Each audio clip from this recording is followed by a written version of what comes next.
by Rana Foroohar. The new chairman of the U.S. Federal Reserve, Jay Powell, will this week make his first big appearance in front of the Senate Banking Committee as he presents the semi-annual monetary policy report.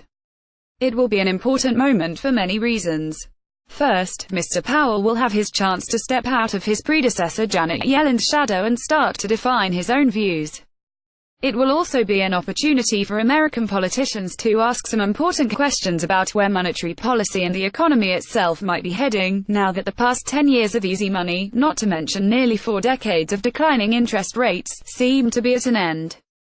Here are the 3 subjects on which I'd like to hear Mr. Powell's views. First, why has the central bank focused so much on preempting inflation since the 1980s, when wages have barely budged? The average American hasn't seen a real pay increase since the early 1990s, and many working people have not seen one since the 1970s. 10 years and $4 trillion later, we have finally started to see a bit of that tightening. It is hard to argue that inflation has been any kind of serious risk for some time.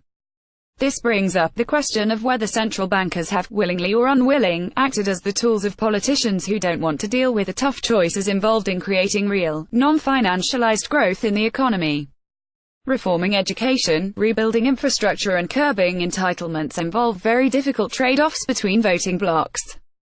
Instead of taking the plunge and making those decisions, Washington has, for the past 40 years or so, tossed the ball to the Fed. Yet the central bank cannot create real, underlying economic growth. It can only raise asset prices in the hope that people feel richer and spend more, and that there may be tightening in the labor market as a result. 10 years and $4 trillion later, we have finally started to see a bit of that tightening. Yet it is hard to argue the wage inflation we have seen could add up to something that derails the fortunes of corporate America, which still enjoys record profit margins. Why wouldn't wage rises simply be absorbed by companies via profit margin compression, rather than led to rising prices? Technology will continue to exert a powerful deflationary and disruptive effect in the markets. Just look at how Amazon's expansion has impacted Walmart, or at the desperate mergers being attempted in the media and healthcare sectors and in other industries that are being reshaped by big tech companies. That, of course, speaks to a second point: the Fed should carefully consider the increasing concentration of power in our economy. As investor Jim Chanos, the founder and president of Kinnikos Associates, pointed out a few days ago, in a highly competitive economy, if interest rates are so low, returns should be dropping. Instead, returns in corporate assets are remaining high. Some of that might be technology. Some of it might be just simple lobbying, rent-seeking. I think it's probably a combination of both. It's hard to argue the wage inflation we have seen could add up to something that derails the fortunes of corporate America, which still enjoys record profit margins. Whatever it is clear that the fortunes of America's largest corporations, and those of the majority of its workers, are fundamentally disconnected. Whatever hopes we had for an investmental recovery, the majority of the Trump tax boom is going into share buybacks. $171 billion worth have been announced so far in 2018, more than double 2017's total. This keeps stock markets high. But what happens when the buybacks stop? I would love to know Mr. Powell's thoughts on this.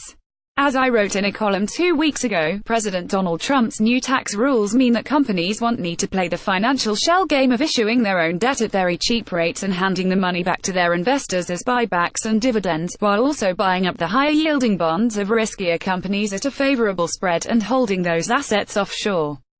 They will simply be able to move their money wherever they want, whenever they want, in cash. That will change one of the big factors that has kept the stock and bond markets up in recent years. It is impossible to predict exactly what will happen, or when, but it is possible that we could find ourselves in an environment in which stocks, bonds, and the dollar would go down all at once. My third question to Mr. Powell is, which would he choose to support? Being the chair of the Fed was never an easy job. But it is particularly hard now.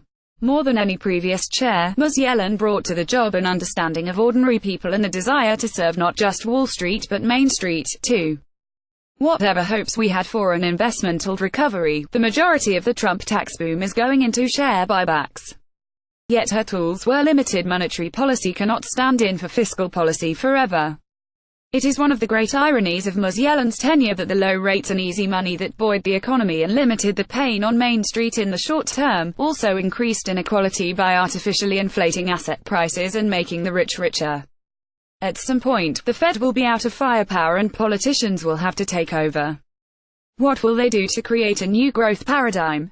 Perhaps that is a question that Mr. Powell should address to the Senate and the rest of the powers that be in the Trump administration. Rana.4Ohara@ft.com Financial Times